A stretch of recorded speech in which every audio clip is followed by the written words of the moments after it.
Estos ecosistemas tienen muy poca capacidad para recuperarse, por lo que son llamados los ecosistemas frágiles.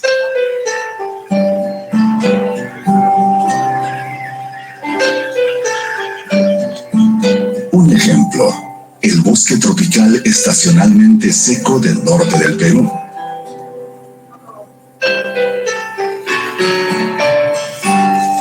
El esplendor de vida de este ecosistema no pareciera depender de las condiciones ambientales extremas que aquí dominan.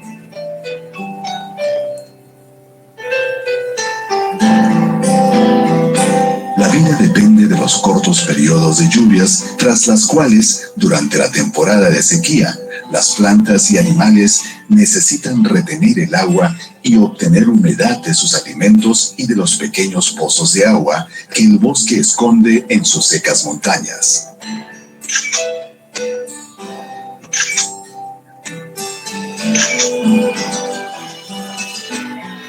Este ecosistema frágil está muy amenazado, pues son muy vulnerables ante los efectos del cambio climático global que poco a poco van alterando los periodos de lluvia y amenazan con secar sus fuentes de agua.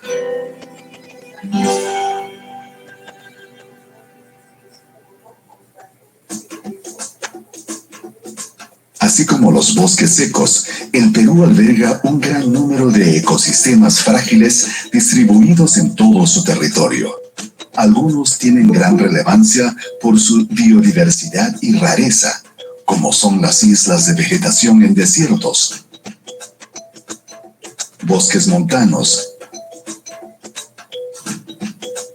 los rodales de cactáceas endémicas, ecosistemas del litoral rocoso, entre los cuales encontramos a las bahías, las islas y las puntas guaneras. También están los bosques relictos altoandinos, las lomas costeras y los humedales donde se destacan a los aguajales, lagunas altoandinas,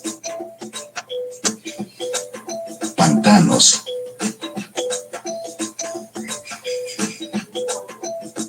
bofedales, páramos y manglares. El Perú cuenta con para el caso de su flora, con un 28% de esas especies de flora solamente conocidas del Perú. Eso las hace de por sí no solamente un tema de importancia biológica, sino además un tema de nuestra obligación en conservarlas. Estas especies, que son solamente conocidas del Perú, se encuentran en una buena parte restringidas a ecosistemas que consideramos frágiles. Por lo tanto, hay una doble responsabilidad en conocer cómo se realizan los procesos dentro de esos ecosistemas y también conocer qué pasa, qué sucede con las poblaciones de esos endemismos. Los endemismos, por lo general, se presentan en los ecosistemas frágiles en poblaciones muy reducidas. Y cuando se tienen poblaciones reducidas, eso significa que el riesgo a ellas es mucho mayor. Si desaparecieran estos ecosistemas, su funcionamiento va a ser alterado de alguna manera. Los ecosistemas frágiles son hábitat de varias especies amenazadas y otras que son endémicas, es decir, especies que solo pueden vivir en lugares con características ambientales muy particulares.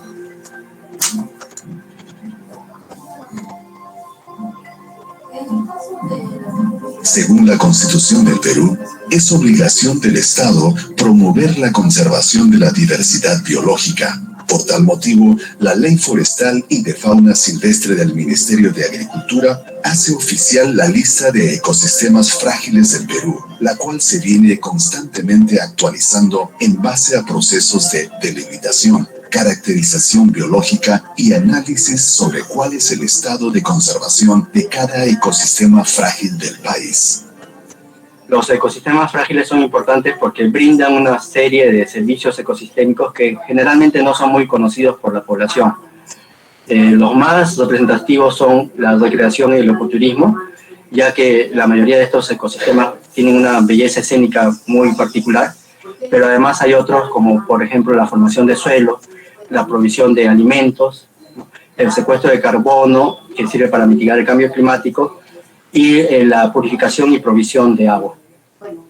El Ministerio de Agricultura está en un proceso de identificación de estos ecosistemas frágiles como una medida inicial de su conservación y su gestión para su uso sostenible, mediante la evaluación de la diversidad biológica, la identificación de sus amenazas y los servicios ecosistémicos que brindan.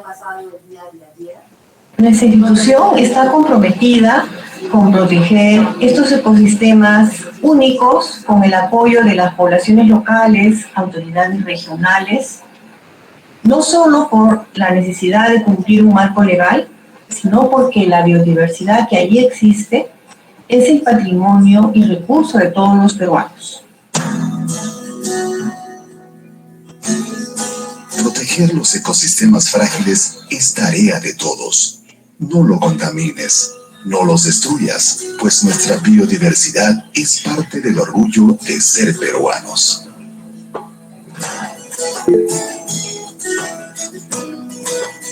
Ministerio de Agricultura y Riego, Dirección General Forestal y de Fauna Silvestre.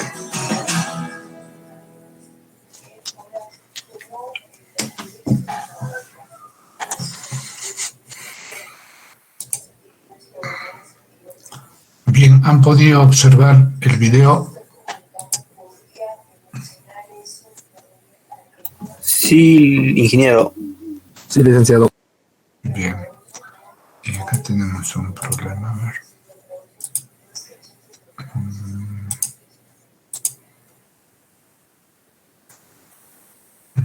Creo que querían entrar. Bueno, no han podido entrar. Muy tarde.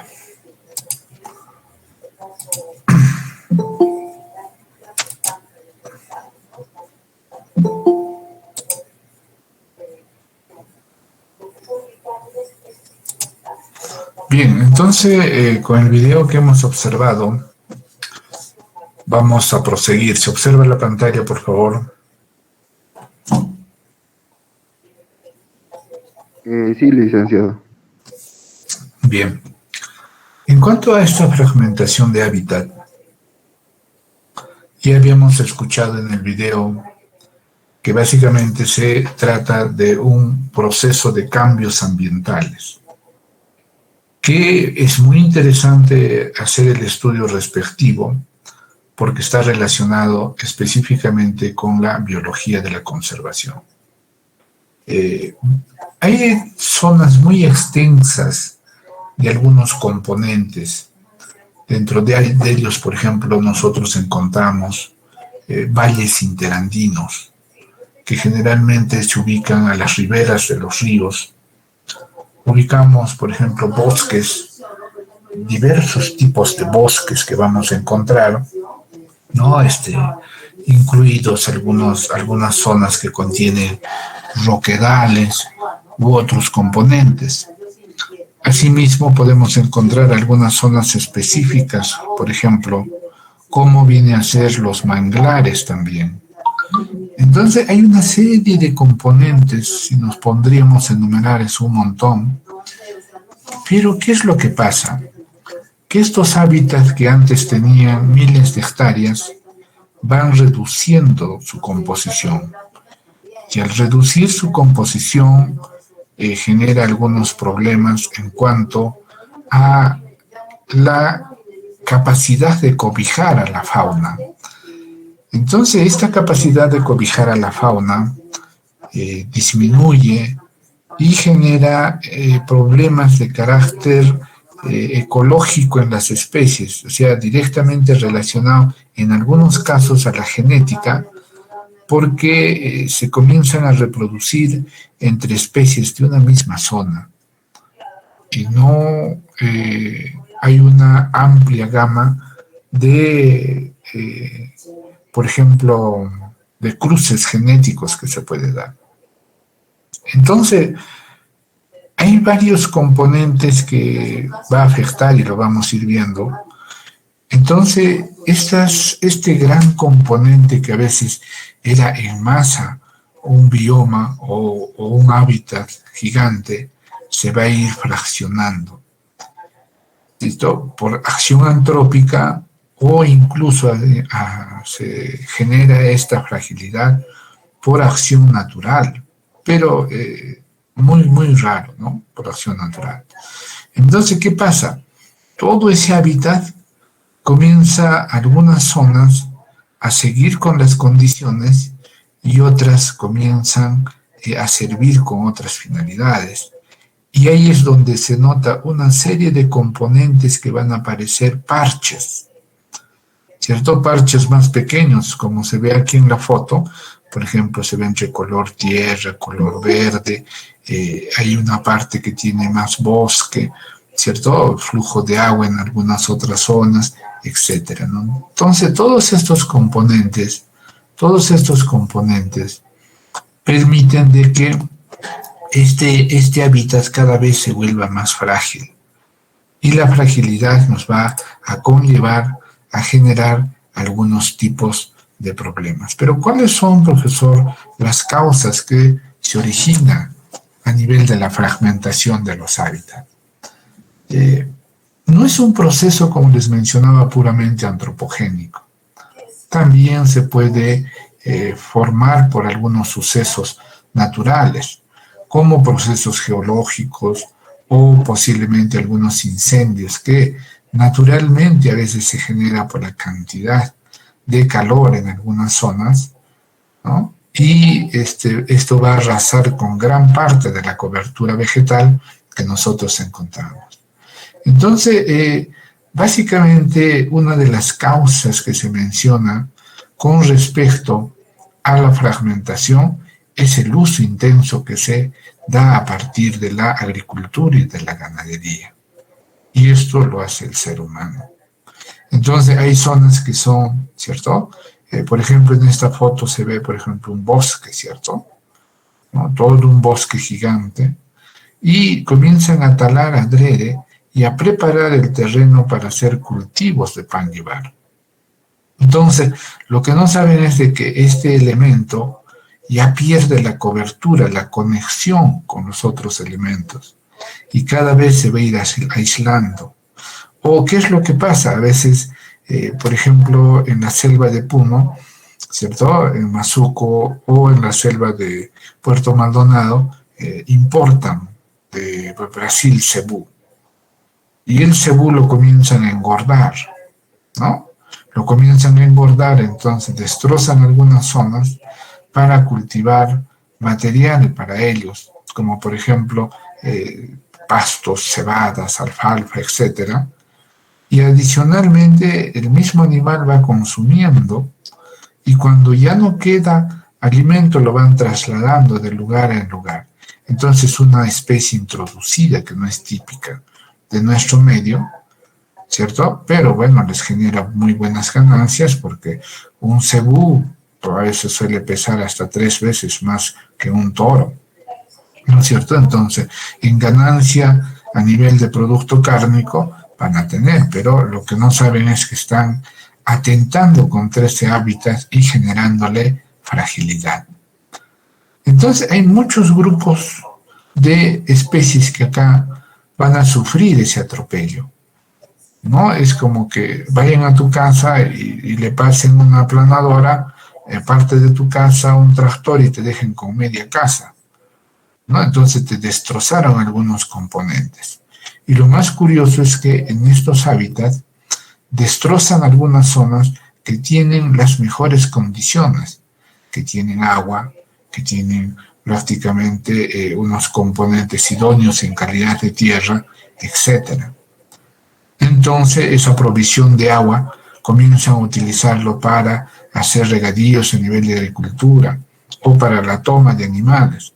Entonces, los otros animales silvestres que existen en estas zonas comienzan a migrar y a buscar algunas otras opciones. No, muchos de ellos también tratan de convivir, se van a tratar de adaptar por un proceso de resiliencia. Pero son problemas graves que se está suscitando. Y en algunas zonas, la zona urbano marginal también comienza a generar estos tipos de problemas de lo que viene a ser la fragmentación de ecosistemas. Aquí se puede ver una toma de la teoría de la biogeografía de islas. Esta biogeografía de islas prácticamente pone un énfasis al aislamiento de estructuras, ¿no? Entonces, cada vez esto se va a ir aislando y se va a ir formando ese tipo de componentes que nosotros tenemos. A ver, un momentito, por favor, acá no está corriendo mi grabación.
Se observa en la pantalla, por favor.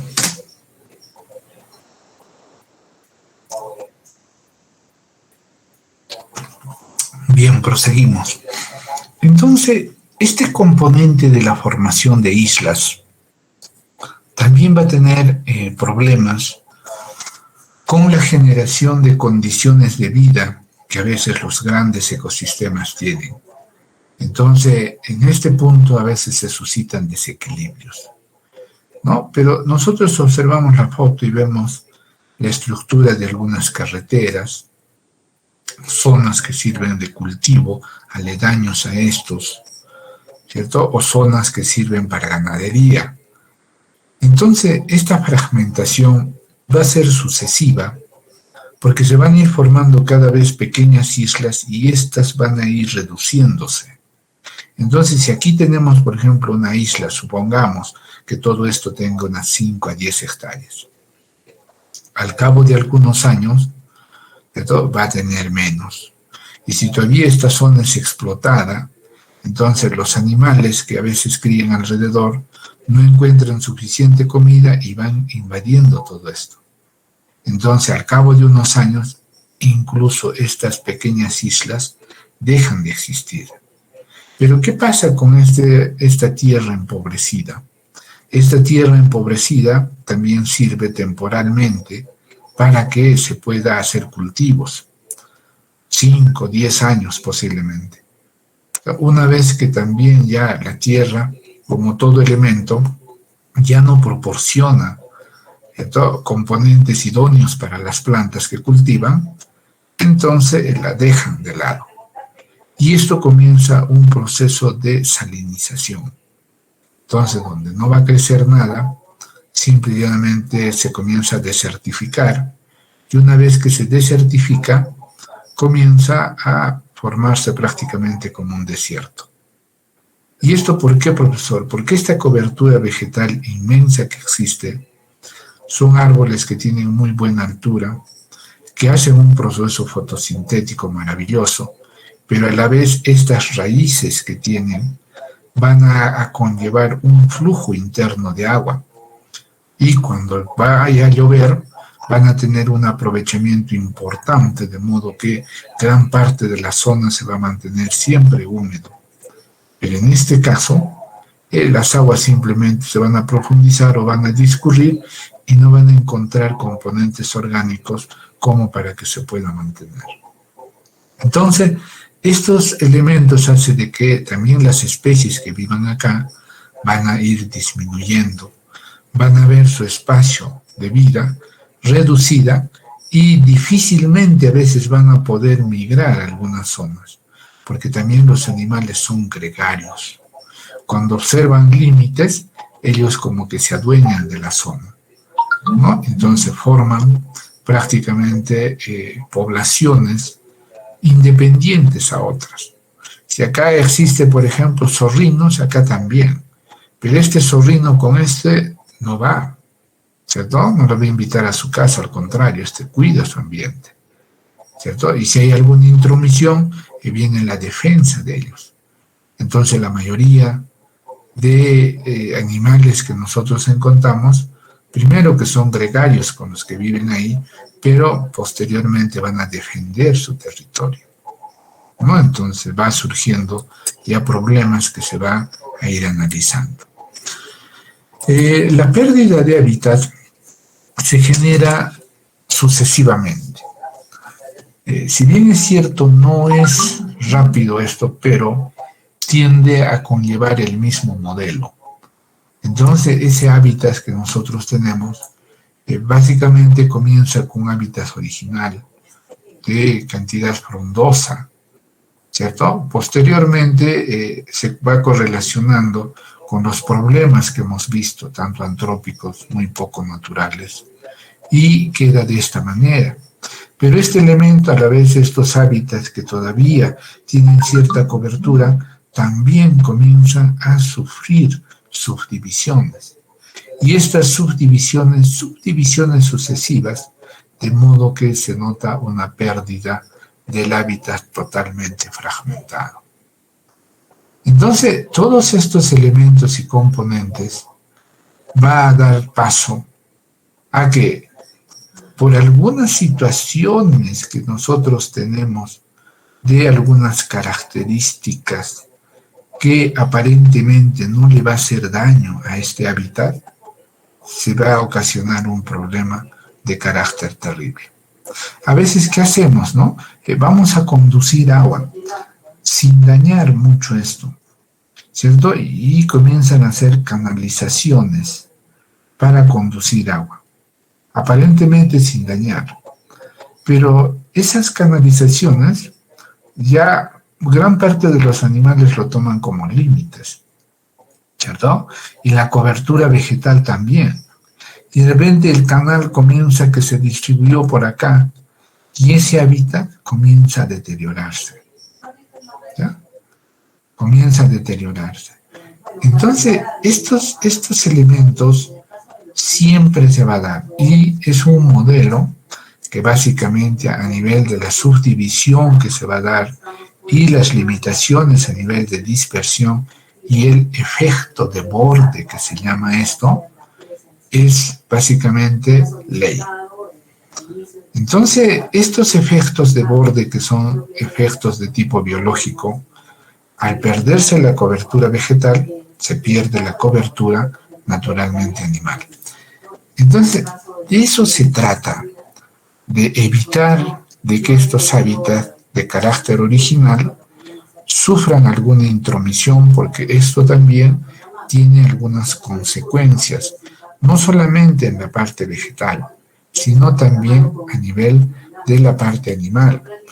Y cuando hablo de animal, nos incluimos nosotros, porque zonas que eran netas de producción a nivel, por ejemplo, de algunos frutos que podríamos haberlos aprovechado y sobre todo de oxígeno. Ese oxígeno, por ejemplo, que se va a generar y que va a permitir poder, ¿cierto?, de partir de estos. Entonces, hay un riesgo permanente, ¿cierto? Pero, profesor, ¿podemos nosotros hacer algo ante esto? ¿Cierto? A ver, perdón un momento, creo que quieren entrar.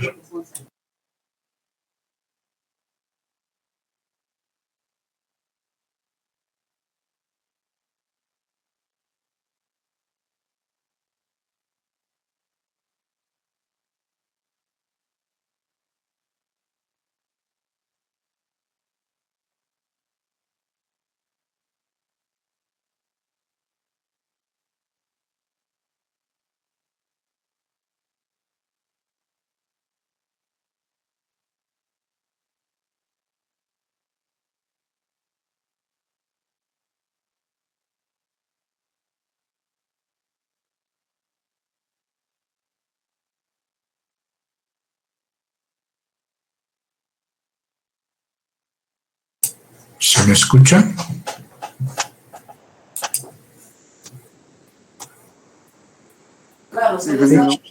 Ya, perfecto.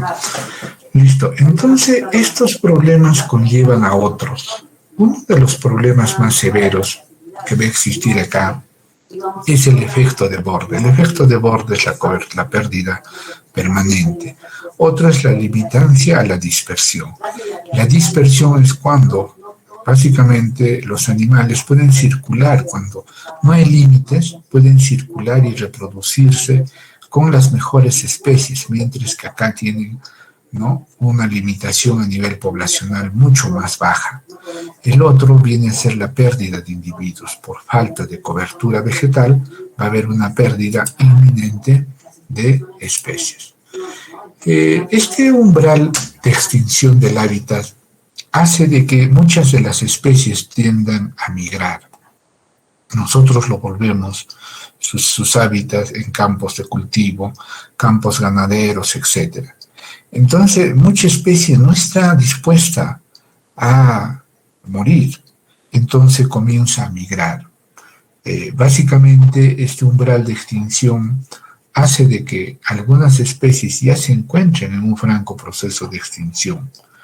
Muchas de ellas, animales muy conocidos antiguamente, y están quedando muy pocas especies de algunos. Entonces, estas especies que persisten en el ambiente, algunos los consideran demasiado fuertes, e invadimos sus territorios, lo volvemos al servicio del humano, pero dejamos de lado estas características que muchas veces podemos nosotros restaurarlo. Pero bueno, el agricultor, el ganadero, no lo va a hacer. Entonces el Estado también tiene que poner mano en esto para que se pueda restaurar. Porque ¿qué hacemos? Le ganan campo agrícola a muchas zonas. Y nosotros sabemos que todos los recursos naturales es del Estado. Pero sin embargo, esto se debería restaurar, ¿cierto? Si encontramos un bosque y posteriormente estas tierras agrícolas ya no sirven, no dejarlas a que se desalinicen o se desertifiquen, sino que debemos restaurarlo. Debemos restaurar estos componentes para darles oportunidades también a ellos que también son seres vivos, ¿cierto? Que también tienen derecho, al igual que nosotros, a tener alimento, a tener, ¿cierto?, una casa donde poder vivir. Entonces, cuando nosotros destruimos un 5% del hábitat, este va a proseguir incluso hasta destruirse en cantidades mayores, ¿no? Y al destruir todo esto, vamos a poner en riesgo a todas las especies que se encuentran en este ambiente. Entonces, no se trata de que, profesor, yo solamente en este aspecto, ¿cierto?, yo destruí una pequeña partecita, ¿cierto? Pero esto se va a ir ampliando, se va a ir extendiendo. Entonces, esto es un proceso que a veces uno empieza con un pequeño porcentaje, ¿cierto? Y se va a ir acumulando ese porcentaje. Entonces, esto es para que ustedes tengan idea de que cuando se manipula toda una zona, ¿cierto?, que aparentemente era natural, tenemos que hacerlo con mucho, mucho cuidado. Esos efectos de borde se dan por diferentes actividades, por ejemplo, carreteras, ¿cierto?, o de repente instalaciones de ductos, o también puede ser por aspectos ganaderos, mineros, industriales, etc. Entonces nosotros tenemos que conocer que estos efectos de borde, esta fragilidad que tienen estos ecosistemas, ¿cierto?, está para poco. Entonces, como ingenieros, ustedes van a participar en muchos proyectos y diversos proyectos. Entonces, recuerden que lo ideal es no tener algunos, de repente, componentes que puedan deteriorar este ecosistema, generándole fragilidad, ¿cierto? Entonces, ¿pero qué hacer, profesor, ante el desarrollo?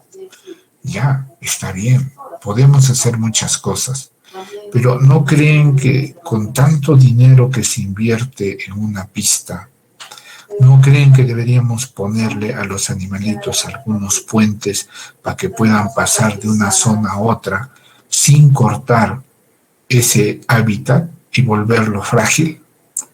Podríamos también ponerle algunos puentes a ellos, que puede estar por encima o por debajo de una carretera.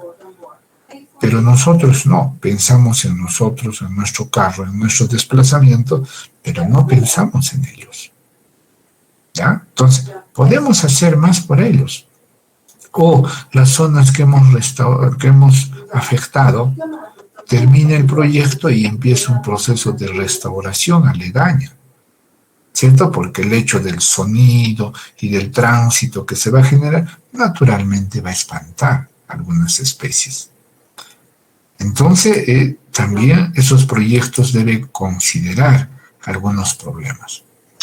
El otro problema de la pérdida de los hábitats a nivel de las fragmentaciones se genera en las especies, en la biodiversidad que tenemos cuando se trata de algunas poblaciones específicas. Por ejemplo, si yo, con el ejemplo anterior que les he puesto, yo tengo un hábitat inmenso, la Amazonía peruana.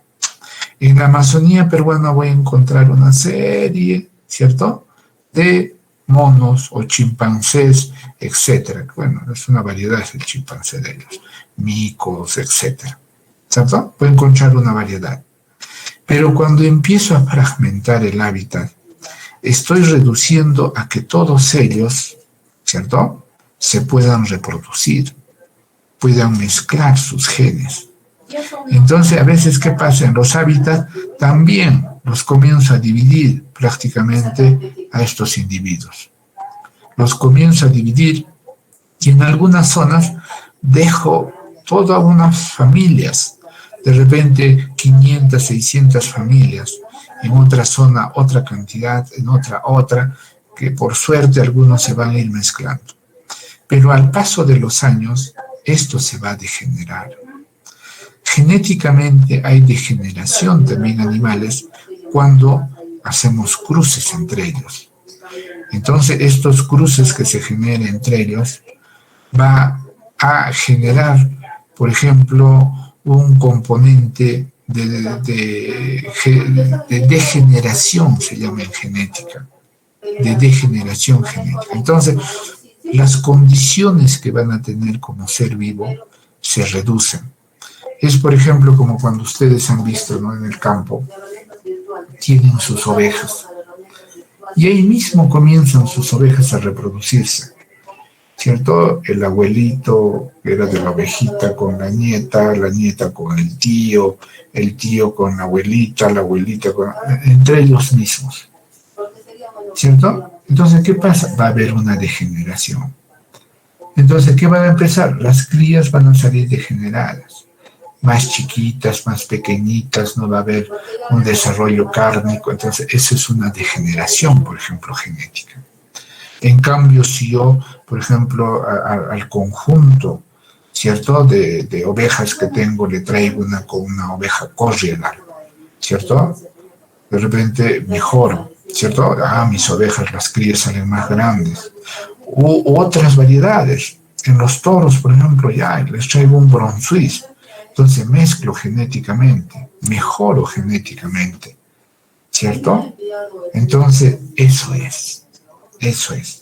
Entonces ellos pierden esa oportunidad de poder generar una mayor diversidad.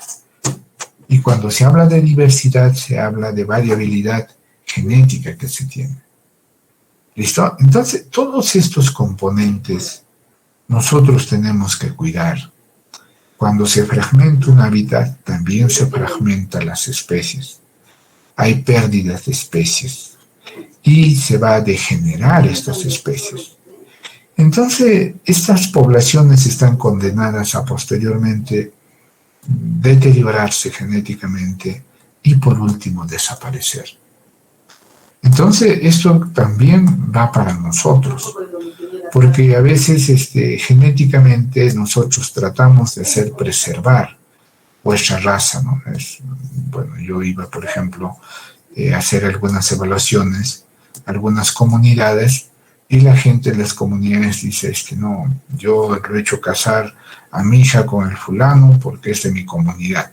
Que venga con un extraño es malo, que esto, que lo otro. Ya puede ser socialmente, pero genéticamente esto está mal. Porque prácticamente cuando nosotros descendemos en algunas zonas o en algunas comunidades o en algunas poblaciones, nos vamos 1000 años atrás y prácticamente habían como 3 familias, ¿cierto? Entonces, de esas 3 familias que han sido los troncos, hemos ido creciendo y se ha ido diversificando todo esto. Entonces, estas condiciones no son las más óptimas. Lo ideal es que haya diversidad, ¿cierto? ¿No? Entonces, no quiero decir que con esto ustedes estén obligados a irse a casar con una gringa, no. Pero por lo menos, ¿cierto? Con familias que no tengan nada que ver con la suya. Porque genéticamente se van a ver afectados. Y esas repercusiones en los seres humanos a veces se nota en la inteligencia, en muchos otros aspectos. ¿Listo? Entonces, es muy bueno hacer más bien una variación genética, es muy sano, ¿no? Entonces, la fragmentación de hábitat genera este tipo de problemas en estos aspectos. Otro de los efectos, por ejemplo, es que este proceso pierde algunos atributos espaciales de hábitat. Esas condiciones se van deteriorando, ¿no? Por ejemplo, se suscita en los efectos que se generan a partir de principios, sobre todo físicos, es que el área del fragmento se va a ir reduciendo permanentemente, ¿no? Como se ve acá, por ejemplo, hay un hábitat y después se va a ir bipartiendo. Y que lo encontramos en 2 va a ser 4 posteriormente y así sucesivamente. Entonces hay un efecto de borde. El efecto de borde es generalmente las acciones que nosotros hacemos alrededor de este hábitat. La forma del fragmento va a estar de acorde a las condiciones que puedan tener mayor fortaleza que otras. Por ejemplo, zonas de roquedales que tenían un poco de plantas con una pérdida de biodiversidad, bueno, van a ser las primeras que van a mostrarse desérticos, ¿cierto? O zonas que de repente eran humedales, posteriormente, al no tener cobertura vegetal, van a empezar a resecarse porque no hay raíces, nada. Todo es un componente exacto. El aislamiento del fragmento es peligroso porque hemos visto en las poblaciones que pasan. Y la estructura de la matriz de estos pierde su esencia. Entonces, si nosotros acá teníamos algunos componentes de preservar algunas especies, aquí ya tenemos problemas. Porque si no les damos las condiciones necesarias de vida, ¿cierto? La amplitud para poder reproducirse una especie, la estamos condenando a la extinción, ¿no? Entonces, por falta de espacio, la densidad de carga va a ser muy baja con respecto a la perseveración de las poblaciones. Entonces, esta fragmentación de la biodiversidad va de la mano con la fragmentación del hábitat. No es casual de que antes nosotros veíamos, y cuando éramos niños, por ejemplo, podríamos decir, aquí tenemos una cantidad de, por ejemplo, algunas aves exóticas de nuestro medio. Y esas aves exóticas de nuestro medio ahora ya no las vemos. Sí, pues, hemos alterado su hábitat. Y ese su hábitat que hemos alterado, ¿cierto?, ha repercutido sobre estas especies, ¿no? Entonces, yo, por ejemplo, cuando voy al campo muy poco veo el pájaro carpintero, el pito que le llamábamos, ¿cierto? Y esos animalitos, cuando era niño había, pero a montones.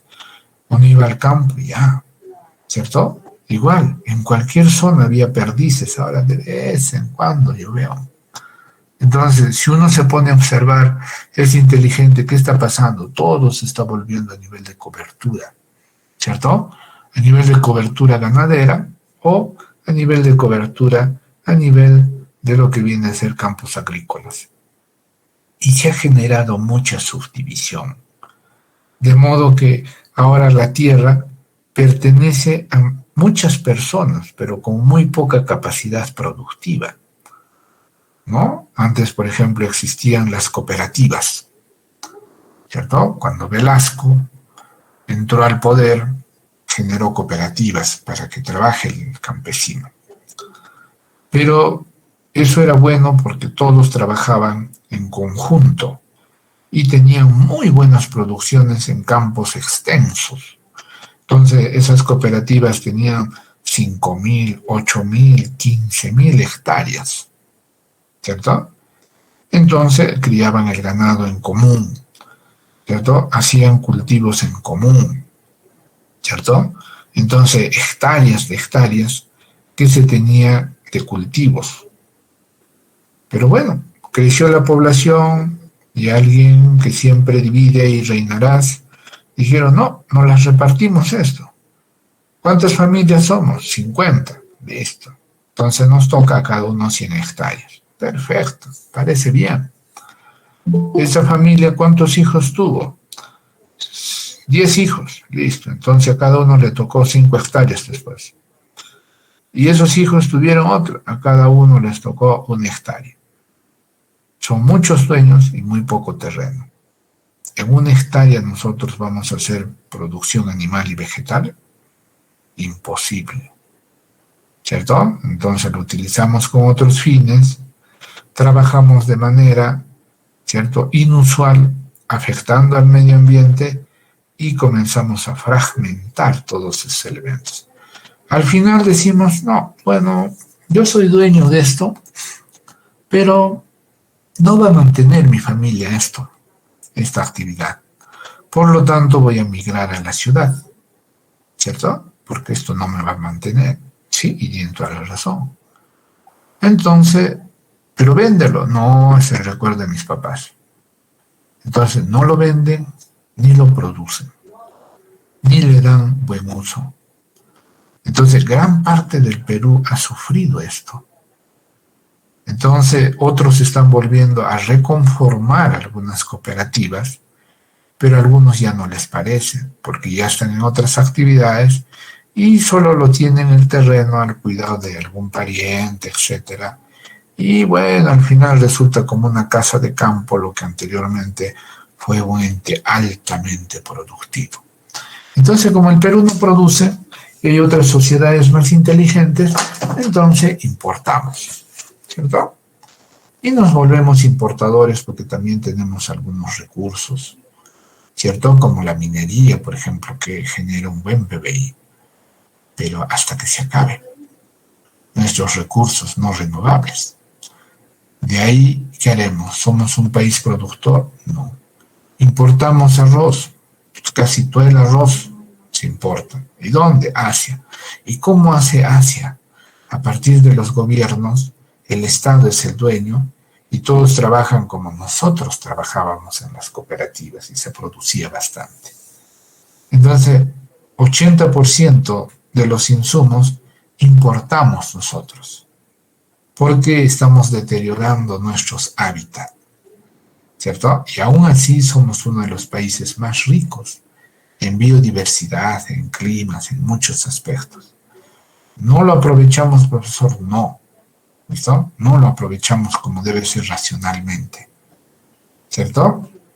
Es más, los políticos han hecho chacra del Perú y definitivamente estos recursos lo dan a precio de huevo roto, ¿cierto? Entonces no pagan por lo que deben pagar.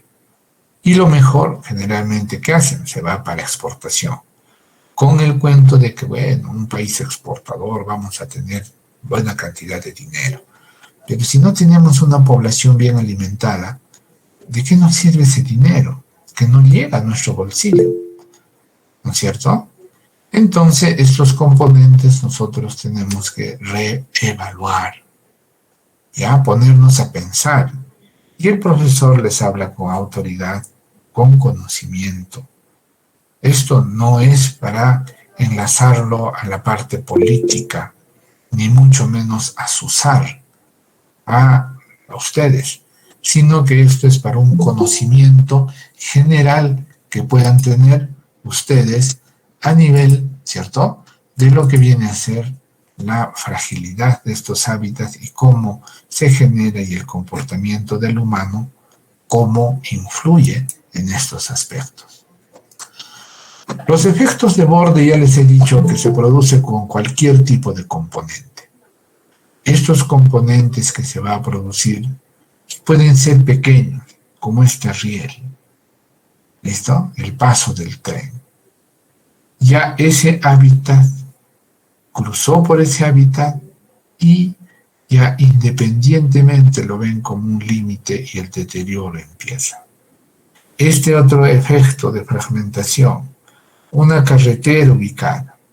Entonces, lo que nosotros deberíamos hacer, profesor, entonces no hacer carreteras ni líneas de tren, pues, profesor, no. Lo que nosotros debemos hacer es estudiar bien ese hábitat y ese hábitat, rodear el hábitat para evitar la intromisión. ¿Listo? Y que se fragmente este hábitat. O si hacemos un elemento de estos, tener el cuidado de contactar este hábitat con otro. Es por eso que en otros países hacen construcciones, ¿cierto? Hacen algunas construcciones, ¿no? Y estas construcciones, ¿cierto?, lo hacen de carácter incluso subterráneo. Y tapan y lo dejan el hábitat como que ahí no hubiese pasado nada. Lo restauran. Uy, profesor, pero eso genera bastante inversión. Peor es quedarse sin absolutamente, al cabo de los años, sin nada de bosque. ¿Cierto? Porque cuando uno va a la costa, ven ustedes los desiertos abismales que tenemos. ¿Cierto? Y esos desiertos abismales que tenemos, pues, no son productivos. ¿Cierto? Entonces no tenemos que llegar a eso. Entonces estas condiciones que nosotros podemos hacer están en nuestras manos para evitar estos efectos que se puedan generar. La relación básicamente entre las áreas que se puede explotar o que no se puede explotar son bastante complejas. Los impactos también son complejos. Lo que sí nosotros podemos hacer es un buen uso de repente de algunos componentes y evitar de que estos se deterioren. Pero esto necesita también una mayor programación en cuanto a las personas que hacen uso y explotación de algunos recursos. Pero en otros países, como por ejemplo Colombia, ya se aplica esto. Entonces ubican, por ejemplo, y dicen, bueno, todo esto es mi propiedad. Y yo hago sembríos en algunas partes. ¿Genera parches? Sí, genero parches. Pero esta zona agrícola, por ejemplo, que estoy señalando con el puntero, lo he aprovechado 5 años, ¿cierto? Y después de acá comienzo a plantar arbustos o árboles. Y lo dejo descansar. En 5 años tengo otro. Y comienzo a aprovechar esta otra que no he aprovechado. Pero voy a tratar de que el mismo tipo de árboles se incremente y ese fragmento va a ir creciendo y el efecto de crecimiento del bosque también se va a ir dando.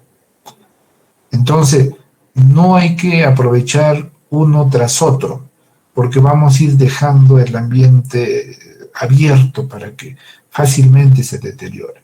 Lo que se tiene es que aprovechar una parte, ¿cierto?, central y hacer de que este componente natural invada nuevamente esto e ir aprovechando otra, 2, 3 años, nuevamente, cuando la tierra todavía está bien, aprovechar de que crezca nuevamente otra zona, 2, 3 años, y aprovechar, entonces va manteniéndose la cobertura, porque también el agua, las semillas, la polinización es poderosa y se va a recomponer la naturaleza. Eso hay que dejar. Pero si esto lo aprovecho 15, 20 años y después voy a dejar esto en nada, entonces ya nunca más se va a recuperar, ¿cierto? Entonces, mientras haya posibilidad de ayudarle a la naturaleza, a que este fragmento se recomponga. ¿Ya? Entonces, estos elementos actualmente se puede trabajar, sí. Hay procesos de rehabilitación, de restauración. Pero, profesor, estos arbustos de esta zona es un poco difícil que se adecue. Bueno, habrá que ver la posibilidad de repente de otros, ¿cierto? Y después darle oportunidad. El hecho es de que estas zonas tienen que, al caer agua, al generarse lluvias, tiene que haber alguien que tenga raíces que sostenga que esto pierda esa cobertura. Porque eso es la desalinización o la desertificación, cuando la tierra pierde esa propiedad de poder obtener agua, nutrientes, componentes buenos que necesita, ¿cierto? Sobre todo la cobertura vegetal. Entonces, ¿es factible retroceder en el tiempo, profesor? Sí, inteligentemente hacer aprovechamiento paulatino y recomponer esas zonas. Los aislamientos del fragmento, nosotros podemos tomarlo, por ejemplo, como algunas consecuencias de carácter espacial que nosotros vemos, pero aún eso nosotros podemos interpretar esto, ¿cierto? Entonces, estos patrones que se generan, no podemos en muchos casos volverlos a recomponer a este punto. Pero sí que el proceso, al notarlo, que está deteriorándose, dejemos de practicar algunas actividades de tipo antrópica para que se pueda mantener en el tiempo, ¿cierto? Porque volver a veces de un caso de estos, en 1960 estaba así, y en el 2000 estaba así, y en el 2020 ya no va a haber nada, entonces podemos detener nosotros, ¿cierto? Entonces, de repente, tratar de recomponer estas zonas que se llaman rehabilitación ecológica o restauración, ¿cierto? Y evitar de que se suscite esta fragmentación, ¿no? Entonces, está en nosotros. Pero, profesor, yo estoy estudiando mecánica eléctrica. Yo no tengo nada que ver con los vegetales, no. La tierra es de todos. Cuando nosotros vivimos en una casa, como familia, somos todos, ¿cierto? No el papá y la mamá solo va a limpiar, ¿cierto? Ustedes viven ahí, ¿cierto? Cuando de repente tengan su familia, posiblemente algún tiempo vivan ahí. Entonces, igual, tendrán que darle condiciones, repararlo, arreglarlo, etcétera, ¿cierto? Entonces, todos estos elementos, ¿cierto?, que nosotros podemos, como profesionales de diferentes áreas, coadyuvar a que esto se genere, hay que tratar de hacerlo. Hay que tratar de hacerlo. Hay algunas zonas, por ejemplo, los parques temáticos, vamos a entrar posteriormente a biodiversidad, donde los alumnos, al graduarse, presentan su tesis y a la vez muestran el árbol que han plantado, ¿cierto? Y esto lo hacen desde que inician sus estudios. Y ellos se encargan de uno o un par de árboles o todo un grupo. Entonces, su promoción de ustedes puede tener una zona de cobertura vegetal en algún sitio, de repente en la misma universidad, ¿cierto? Y durante el tiempo que está, pueden ir esto. Y en su tesis lo muestran. Acá está mi producto del árbol, ¿cierto? Y he hecho algo por la vida. Estoy plantando. Y si pueden hacerlo más, sí. Pero, oigo, yo soy de mecánica, yo no soy de biología ni agronomía. No. Todos estamos ligados, porque ustedes también se alimentan. Ustedes también respiran, ¿no es cierto? Entonces, en muchos países ya se implanta esto, ¿cierto? En vez de juegos interfacultades, ¿quién planta más? ¿Cierto? Entonces, nosotros podemos transformar. Miren, esa iniciativa, ese bosque universitario, cuando empezó la U, no había el tal bosque, ¿cierto? No había. Entonces, bueno, la iniciativa de plantar, y así sucesivamente, bosque. Eso quiere decir que alrededor, incluso de todo Puno, podemos poner bosques. Pero ¿qué están poniendo ahorita? Casas y casas. Están en los cerros que siguen las casas. No hay dónde puede crecer, pero también que sea con cobertura vegetal esas zonas. Porque cuando hay cobertura vegetal hay estabilidad incluso de la tierra. Porque cuando no hay eso, hasta se puede derrumbar. Donde no hay cobertura vegetal se genera derrumbes con facilidad. ¿Ya? Entonces, miren, qué importante es que nosotros evitemos que estos elementos se deterioren. La estructura de una matriz de estas islas. ¿Ven el gráfico? ¿Se observa o no? Sí se observa, licenciado. Ven que hay como un megapuente en la parte de arriba y en la parte de abajo hay una pista. ¿Cierto? Supongo que ese puente es para los animales, Claro. o que habitan en esa zona. Así es. Y en los linderos de las carreteras ven árboles plantados en fila, ¿cierto? Se nota, ¿no es cierto? Sí, supongo que evita también el cruce de los animales. Así es. Estos árboles de abajo han sido plantados, que tienen la misma cobertura y dan opción a que no haya deterioro. Ya, yo circulo por acá abajo, pero los animales pueden migrar, ya no se forman esas islas que son riesgosas. Ustedes ya han visto desde la parte, ¿cierto?, ecológica, desde la parte genética, desde muchos aspectos. Entonces por acá migran, ¿cierto? Migran, tienen cuerpos de agua. Acá hay un cuerpo de agua y las especies de acá pueden hacer uso de esto. Entonces lo considera, y varios de estos componentes en varias zonas, ¿qué nos cuesta hacer? Estamos protegiendo la biodiversidad, ¿no es cierto? Seguir plantando, más bien reducir, la pista está reducida acá, ¿cierto?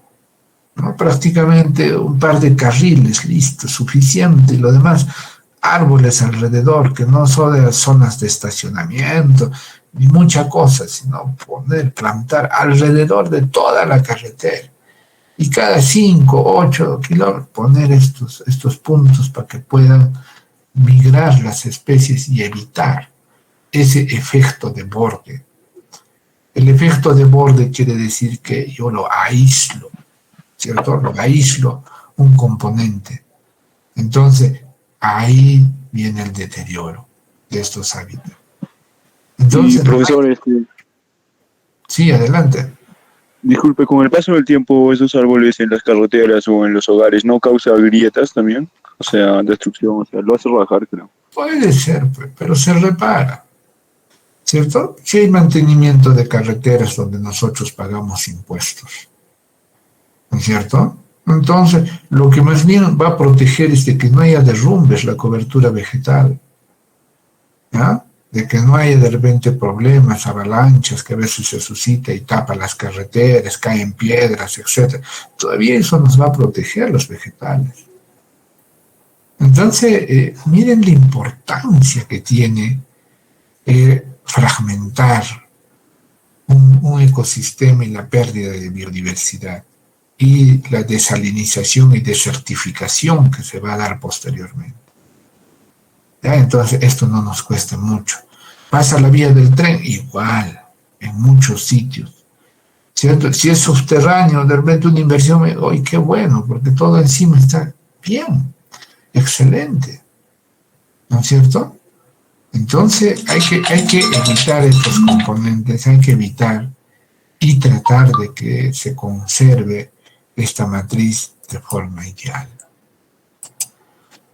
Entonces, realmente este tema es muy importante y no esperemos de que por estos procesos de fragmentación que nosotros mismos ocasionamos y por el cambio climático se susciten y se pierda componentes naturales que puedan servir para muchas especies y a la vez que estas especies que viven en esas zonas se extingan. Entonces, la tecnología limpia está también en sus manos de ustedes. Ustedes van a seguir estudios en lo que viene a ser, por ejemplo, componentes de refrigeración, ¿cierto? El frío. Van a llevar hidráulica. Van a llevar muchos temas interesantes que se necesita y que se puede restituir y recomponer algunos sistemas haciendo uso de tecnologías limpias. Por ejemplo, esta foto que ven acá del deterioro de un cuerpo hídrico y después cómo se encuentra. A veces se hacen aprovechamientos irracionales, sobre todo, por ejemplo, las empresas mineras que trabajan con canchas y hacen uso permanente de aguas. Entonces, ustedes como profesionales, bueno, yo soy el ingeniero mecánico de la empresa X, que es minera. Entonces, estamos haciendo utilización de esta agua, sí, pero esta agua vamos a utilizar y cuando termine todas las operaciones la vamos a dejar así, ¿cierto? Sin agua. Entonces se va perdiendo todas las condiciones. Entonces, tecnológicamente nosotros podemos hacer cosecha de agua. Oiga, profesor, cosechar el agua. Sí, componentes naturales donde podemos poner geomembranas y formar lagunas artificiales gigantes. ¿Cierto?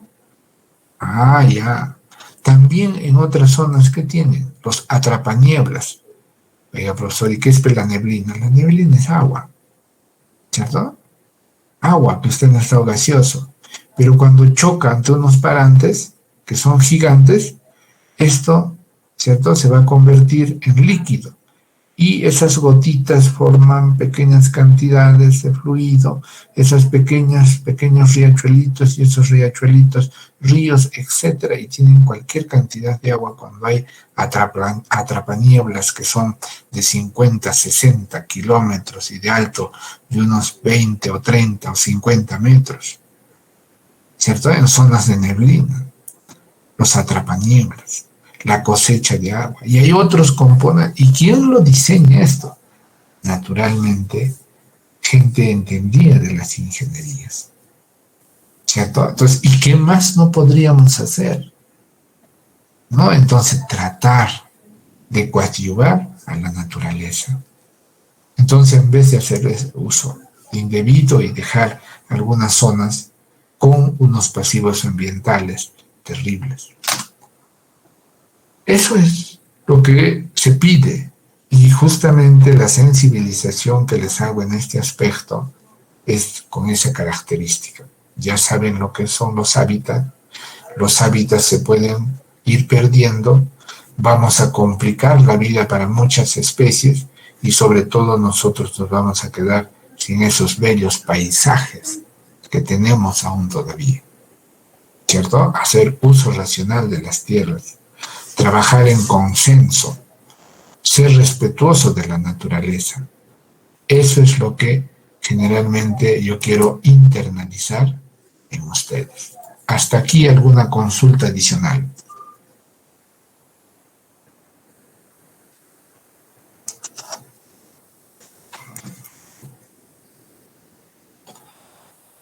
¿No hay consultas o yo pregunto? ¿Cómo es? Todo claro, ingeniero. Pregunte, bro. Todo está claro, ¿eh? Si está bien explicado, hacen sentir que el profesor se le entiende todo lo que habla. ¿No? Espero que sea así. Si no hay preguntas. A ver, muy bien. Hoy día estamos día 26 del 2204. A ver, vamos entonces a tomar lista. A ver, quiero verlas todos acá. Primeramente vamos a tomar una foto a esto y tomamos lista. Por favor, estaba obviando de que entren algunos de sus compañeros porque yo les puedo dar una tolerancia. ¿Listo? Pero la tolerancia debe ser de unos 10 minutos. Ya, las primeras clases está bien.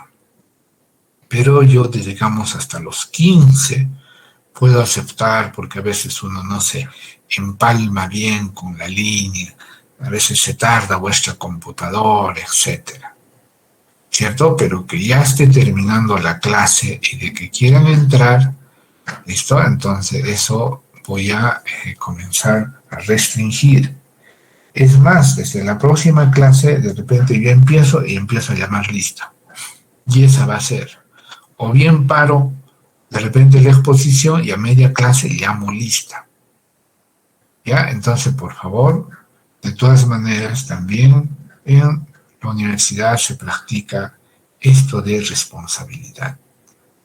¿Ya? Entonces, si algunos no los dejo entrar, es de que estamos ya en pleno desarrollo y están ¿no? Entonces el profesor a veces hasta se desconcentra, ¿cierto? Tiene ideas que están en el cerebro, porque cuando uno habla, ya las ideas ya va fluyendo 15 segundos antes, 5 segundos antes, está generándose ideas en lo que uno habla, ¿cierto? Habla, de acuerdo al tema, la imagen, la foto, va recordando, ¿cierto? Lo que ha leído, lo que ha escuchado, lo que ha hecho, etcétera. Entonces, me distraen y, a ver, voy a entrar, ¿en qué nos quedamos? Ya, mientras te empalmes, ya perdiste el hilo. ¿Listo? Entonces, para evitar eso, tratemos de ser, por favor, puntuales, ¿no? Yo en mi formación, todo era presencial, tenía profesores molineros de la Universidad Nacional La Molina, casi todos eran de ahí, excepto creo 2 profesores o 1. La hora era la hora. Si era 8, era 8. ¿Qué quiere decir? Que tú 7:50 ya tenías que estar. El profesor entraba a las 8 y a las 8 cerraba la puerta. Tócate su puerta. Toca su puerta. Dios mío, era para ganarse una reta y encima te botaba. O te decía, pase usted. Delante de todos una retaza y salga usted. ¿Ustedes creen que pasando eso alguien iba a llegar tarde? Y si llegabas tarde, caballeros, hasta el cambio de hora. Entonces la puntualidad en muchos trabajos, todo eso es esencial. Entonces yo voy a dar un límite, sí, porque estamos en la parte virtual. Pero si nos toca, por ejemplo, a las 10, ustedes 9:50, ¿cierto? Ya deben estar insistiendo. Así yo no hago el panel, ustedes ya pueden entrar con la dirección, no hay problema, ¿cierto? O yo cuando entro, acepto de golpe. ¿Ya? Pero generalmente yo también a veces 10 minutos antes o 15 antes estoy. Ahora, por ejemplo, he estado probando el video 1 hora antes. ¿Listo? Entonces, esos elementos son también de características de responsabilidad. Fernando Froilán. Joseph Alberto. Presente, ingeniero. Edison. Presente, ingeniero. Junior Mauricio.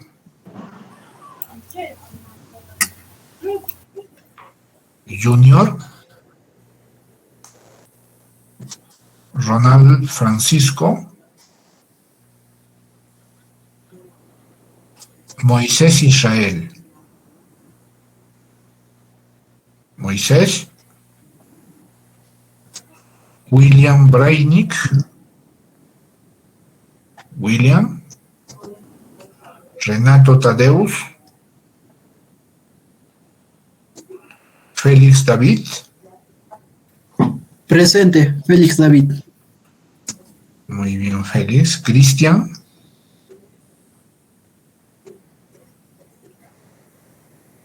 Max Cristian.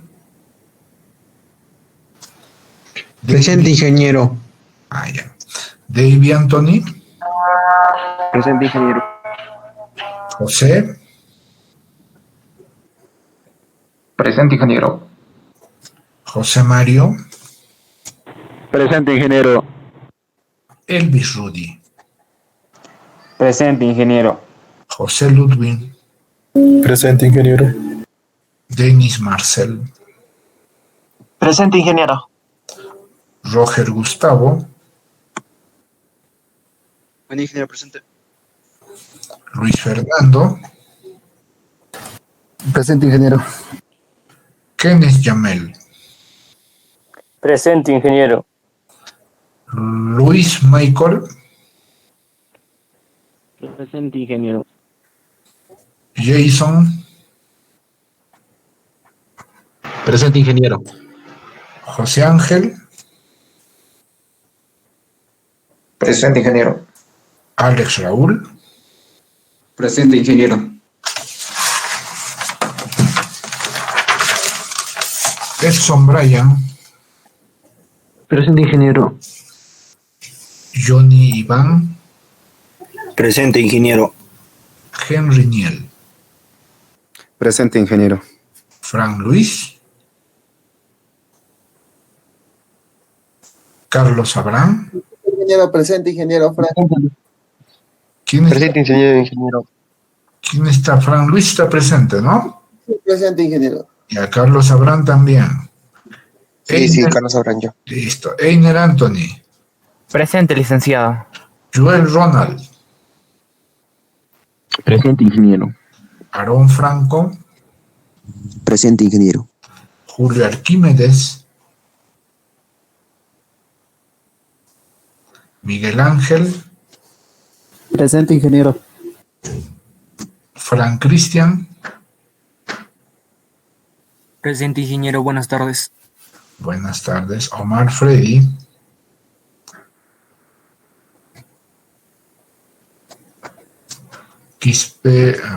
Rolando Pacompía. Presente, licenciado. Brian Frank. Presente, ingeniero. Ronald Joel. Presente, ingeniero. Junior Brisco. Junior, presente. Richard John. Presente, ingeniero. Jean Nelson. Ingeniero, presente, Jan Nelson. Bien. Aldo Iván. Presente, ingeniero, buenas tardes. Buenas tardes. Eduardo Magno. Presente, ingeniero. Roel Dylan, perdón. Presente, ingeniero. Y Joel Jefferson. Presente, ingeniero. Muy bien. Muy buena asistencia. Mi señor, hace rato. ¿Qué ha pasado? ¿Quién? Moisés Israel. Moisés Israel. ¿Dónde estabas, pues, Moisés? Creo que te fuiste. No, ingeniero, se me fue a salir un rato. Ya. No hay problema. A ver, Moisés. Ya está. Listo. Muy bien. Entonces, nos toca el día. ¿Qué día nos toca? Nos toca el día, a ver, viernes, de 9 a 11. Miren, el día viernes tenemos una citación. Se va a celebrar la reapertura de vuestra universidad. Son muchos años que mi paisano, el ingeniero Enrique Torres Velón, reaperturó vuestra universidad cuando él era presidente del Senado. Entonces, ese día estamos obligados a asistir presencialmente a vuestra universidad porque va a haber un desfile y adicionalmente alguna seguro reunión con las autoridades. Entonces, posiblemente ese día no podamos hacer clases. Entonces, la próxima semana, como hoy día, lo vamos a hacer, vamos a avanzar. Y si estamos un poco retrasados, no importa. Lo hacemos el martes como hoy día y el próximo viernes también. Y ya nos empalmamos, porque ahorita estamos bien, en la cuarta semana. Entonces, deberíamos supuestamente estar en la quinta, ¿cierto? Pero eso en 2 reuniones, hacemos la quinta y hacemos la sexta posiblemente la próxima semana. Entonces, con eso ya nos ponemos al día. Entonces, para evitar de que ustedes estén, de repente, va a entrar o no el profesor, quién sabe, compañeros, ya va a ser un poco difícil porque nos están citando a las 9 y nuestras clases es de 9 a 11, ¿no es cierto? Entonces, lo haremos las clases con más calma el próximo martes que nos toca. ¿Listo? Pero sin embargo, no se olviden de hacer sus trabajos, que ya está en su aula virtual correspondiente a la semana 4, fragmentación de hábitat. ¿Listo? ¿Estamos de acuerdo? Sí, ingeniero, todo claro. Sí, ingeniero. Nos vemos en la siguiente semana. Gracias. Muy bien, entonces. Ingeniero, una consulta. Dime, adelante. Con respecto al día viernes, ¿es obligatorio ir a la universidad? Posiblemente sus autoridades de repente los citen a ustedes. ¿Ya? Eso va a depender de sus directores de escuela. Entonces, por ejemplo, nosotros vamos a citar últimos años. ¿No? Entonces, cuarto y quinto posiblemente nosotros citemos. Eso es lo que estaban diciendo. Los otros, no sé. O porque generalmente lo que hacen es pasar un grupo pequeño, solamente de referencia, porque va a ser en la misma universidad, no va a ser un desfile en la plaza, ni mucho menos. Solo en la universidad. Y a veces solamente citan incluso a veces un salón. Entonces nosotros sabemos que en cada programa de nuestra facultad hay 15, 20 muchachos con 40, y ya se hace un batalloncito y pasa. Entonces eso es. ¿Ya?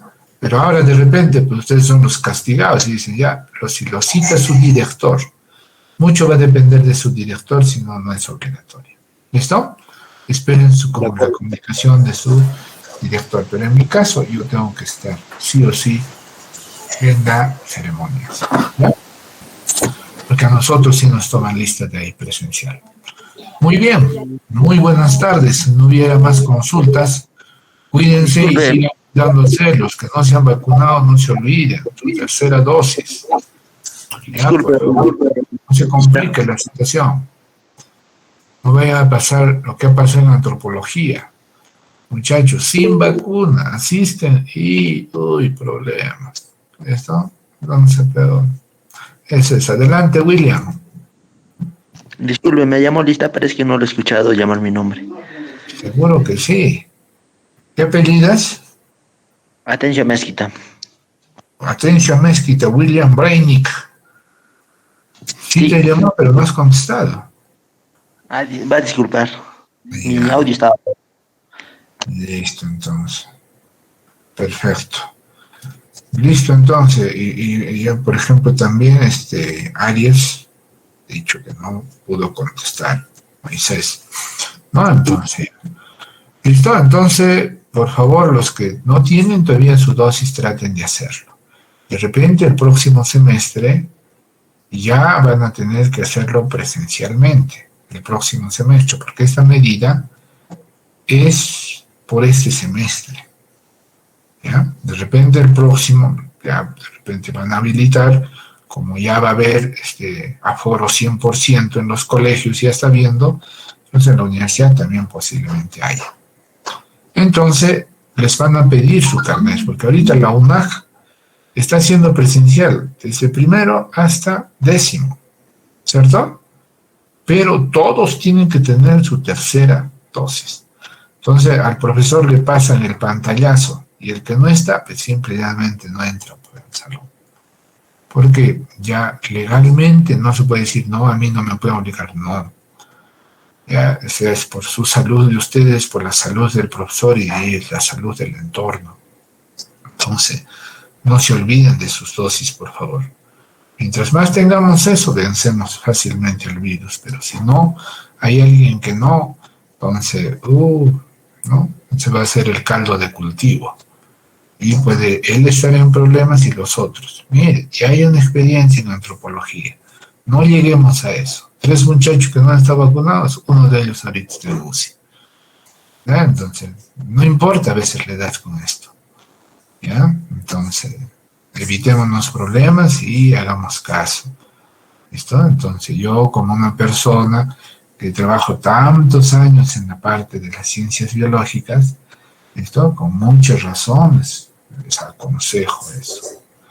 ¿Ya? Entonces, una vacuna enseña a defenderse al cuerpo. Eso es lo que hace. Nada más.